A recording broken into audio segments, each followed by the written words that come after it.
had to follow. You probably had a student handbook, guides of things to do and not to do.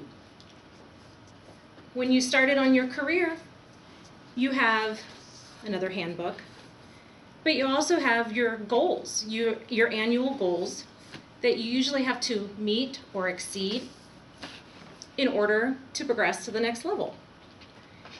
And the reason that we have this type of structure is it so that we can be consistent, proficient, and successful. And it's no different with Toastmasters. In Toastmasters, we also have a commitment, and we all made this commitment when we decided to join. And the one thing that is in that commitment that I think sometimes gets a little lost in our day-to-day is the promise that we made when we decided to join, when we were inducted into the club. Ironically, that promise is called a Toastmasters Promise. The Toastmasters Promise centers around 3 fundamental points: participation, interaction, and maintaining a quality club. So the first point I'm going to hit on is the participation. How do we participate? Well, we're all here today, attending your meetings regularly. Why regularly? I come once a month. I come once every couple of months. If you come on a regular basis, you're practicing the skills that you need to obtain to be a successful leader and a successful speaker. We learn by repetition. The next way to participate is to do your speeches, sign up for those speeches. But not only doing your speeches, but following them as they're outlined in our manuals. And the reason why we do this is because these projects in our manuals build upon skills with each next speech that you take on. You build and build and build, and you finally get to the end.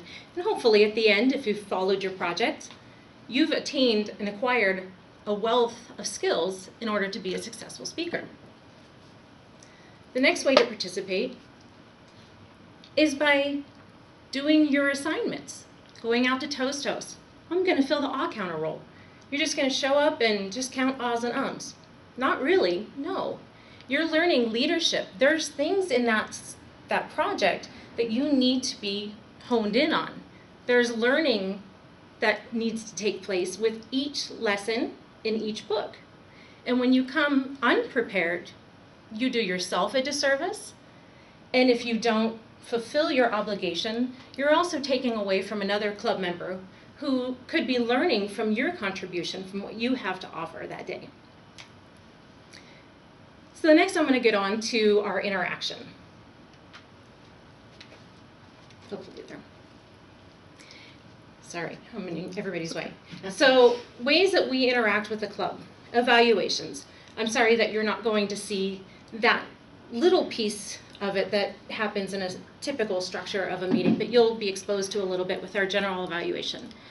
But evaluation, everybody deserves to hear that honest feedback, that immediate feedback. We love to hear the praises, and it helps us learn and to move on and to really lock in those skills and what we've actually acquired, and it's good to get that reinforcement. So that's a great way to interact with your club. Another way is just being friendly, showing up, and you want to mingle, come in and just get to know your fellow Toastmasters and the guests that come to our club. This is a great way. This is our opportunity to network. We're exposed to so many different personalities, so many different departments. This is our opportunity to reach out and really, really get our names out there. The next way to interact with your club is to become an officer. Now, I know we just concluded our elections, so that's behind us for this term, but it's a critical point for our club, for any club, as we know you can't run the club with one person. It's a team effort. Everybody has to come together. So in order to do that, it's essential that members step up and actually take the role of an officer. When asked to do so, I would say, yes, do it. The next way to be successful in our interaction with our club is just being respectful of one another when you're in a meeting. Give that other person the respect that they deserve. Everybody deserves the encouragement and support and acknowledgement that they deserve, regardless of how long they've been in the club, regardless of their status within the company. Everybody in here is here for one reason, and that's to grow. So everybody should be treated the same. The next I want to talk about is maintaining club quality. And the way we do this, first off, bringing guests. Mindy is probably winning our award for bringing the most guests to meetings. The reason why this is an awesome way to maintain our club quality is because it gives us exposure to different ideas, different personalities. It also keeps up with our memberships and getting the exposure that we need within the company and within the community. Following guidelines. There are so many rules and things that we need to adhere to, and when we don't follow the guidelines, it kind of diminishes the awards that people have worked so hard to achieve throughout their tenure here. So it's important that we recognize when it's appropriate to recognize. Another would be for our ethical standards. In ethics, it's not just Toastmasters, but it's a life skill, should be practiced in word and deed, always. It's very important that our members always adhere to a higher level of leadership and that they're presenting their best self for themselves and as representatives of Toastmasters. So I want to encourage all of the members to reintroduce yourself to that Toastmasters promise. I provided a copy for everybody to keep.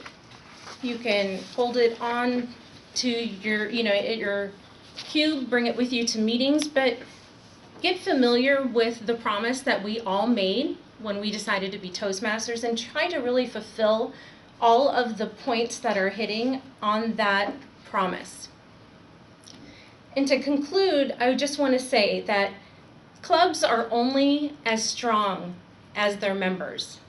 So in order to guarantee the success of a great Toastmasters club, it's important that we all remember to keep the commitment to excellence. Thank you.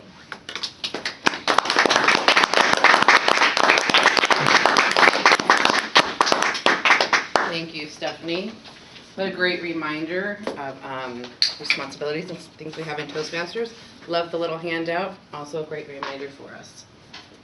Well, it looks like we're going to be quite far ahead of schedule today, so I think everybody will get a chance to participate in table topics.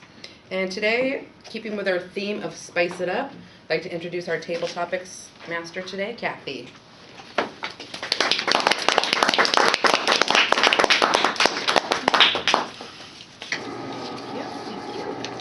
Okay, so I decided we were going to have a little bit of fun today. So who wants to be my first? I will, since I'm standing up. And So for our guests, what is the table topics all about? Oh, our table topics. I come up with some ideas, and it is up to whoever is up here. You get 1 to 2 minutes to either speak on what I have asked you about, or a lot of people just start talking for 2 minutes on whatever they want. So yeah, if you can't think of anything, it's just best to start talking about something. But 1 to 2 minutes. Mindy actually wants us to hit the 2-minute mark today, so let's see if we can do that. Got time for it, so might as well, right? That's right. Thank you, Sean. I should have gave a little bit of background on that. But yeah, the goal is really to give a 1 to 2 minute speech. Either follow the topic or just keep talking and fill up the time. Okay. Avocados. Yes or no, and why? I'm going to have to say yes to avocados. I love avocados. I believe they're considered a healthy fat. I believe they also have a lot of calories, but I just remember the healthy fat part, so I'm gonna stick with that. I like guacamole, but my favorite way to probably eat an avocado is just to slice it kind of thin, put a lot of pepper on it, and then lemon juice. And I could eat 4 or 5 of them plain if I could.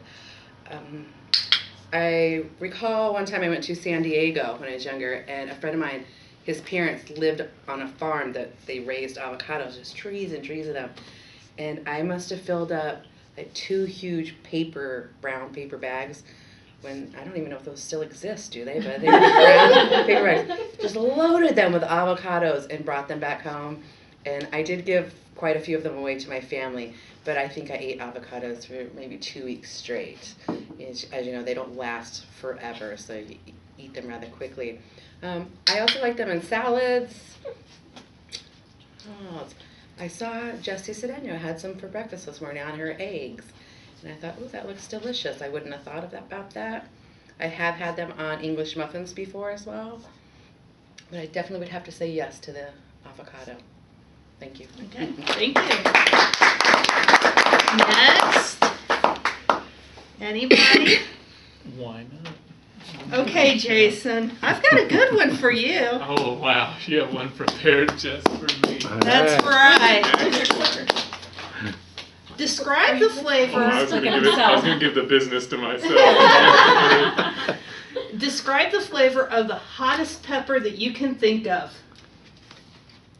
So there's a chart in the cafeteria that I can't remember what the name of that pepper is, but the hottest pepper that I've had is the habanero pepper. I know there's a ghost pepper, and then there's one that I seen a guy on Facebook just a week ago. He said, "Do not try this at home." He smoked the pepper.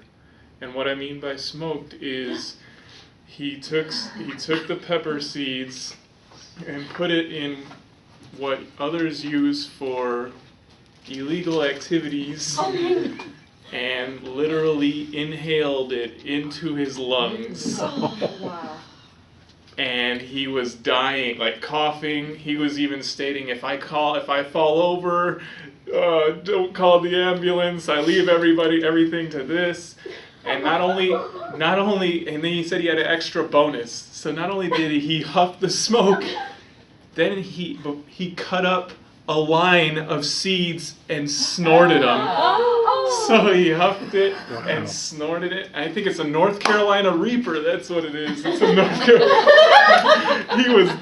He was dying and tears, coughing. He couldn't stand up straight.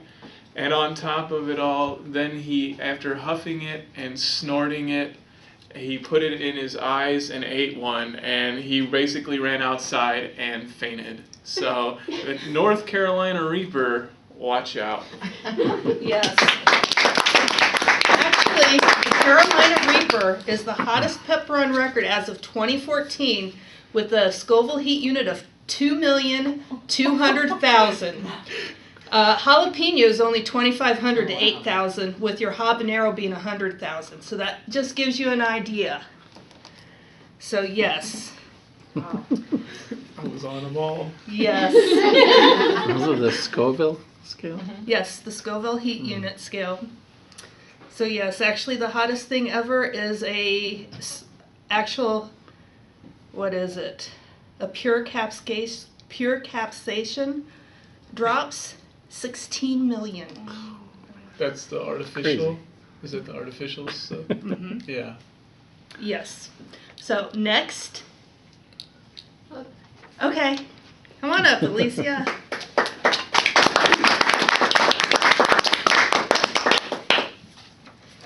Okay. You have a table in front of you, and you are going to be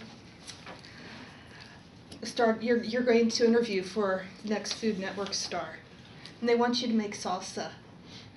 So explain to us. You've got everything. What's in your bowls, and how do you make salsa? Well, when I think of salsa, I think of spicy immediately, but I also have to think about where I am and who my audience is going to be.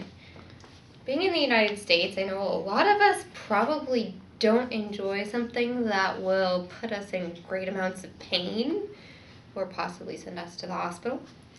So I have to say I would probably go with something fairly flavorful but mild.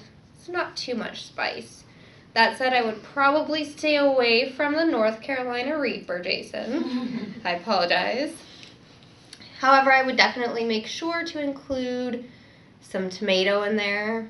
I would probably have a side of guacamole because a lot of people here do enjoy the guacamole, although I think it looks a little bit like baby poop, but that's just me. That's why I didn't eat it until I married a Mexican. I would be sure to include some onion, definitely some ground cumin for a little bit of spice, some pepper, some salt. I'm not sure on the pepper that I would use, the chili pepper. I'm thinking probably a jalapeno, but they can be a little on the spicy side depending on where you buy them. So I might make a couple different kinds, use a couple different peppers, and I'd probably add a few bell peppers on the side, maybe use them as a dish to put the salsa in, add a little bit more spice to it.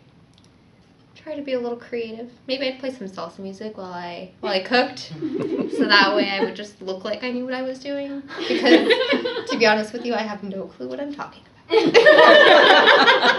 And that is how I would make my salsa, and I would get the role. Yay! Thank you. Anybody else? Oh, come on. Am I going to have to start picking on people? Okay, I'll go. Okay. Wanna do it?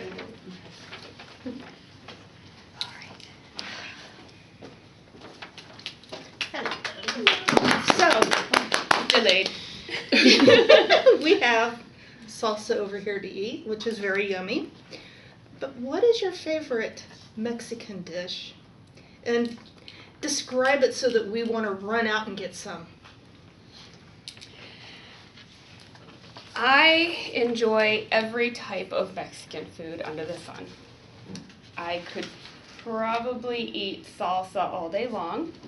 I could eat enchiladas all day long. I could eat burritos. I could eat tacos. I could eat chimichanga. Well, maybe not a chimichanga. It's like an enchilada, but just deep fried, right? So I would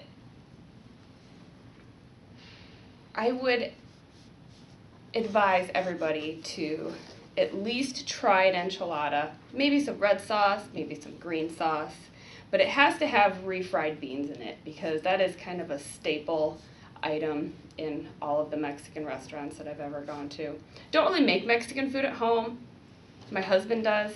He'll make a enchilada something or another in the crock pot and it cooks all day. He just throws a bunch of stuff in there, random stuff, and then we all eat it and it's delicious. You know, black beans and red onions and red sauce and some diced tomatoes. And I always have to add an avocado on top because I love avocados. I've tried growing an avocado tree once, you know, where you put the toothpicks in the middle of the seed, and I actually grew a little tree. And I was moving from Yuma to here, and I had it in the truck because it was an outside tree, so I had it in the truck because I didn't want it in the moving van because then it would die. So I had it in the back seat of the truck. I dropped off my Comcast box or my Cox box at the Cox store, and I get back out and I see all these ants crawling all over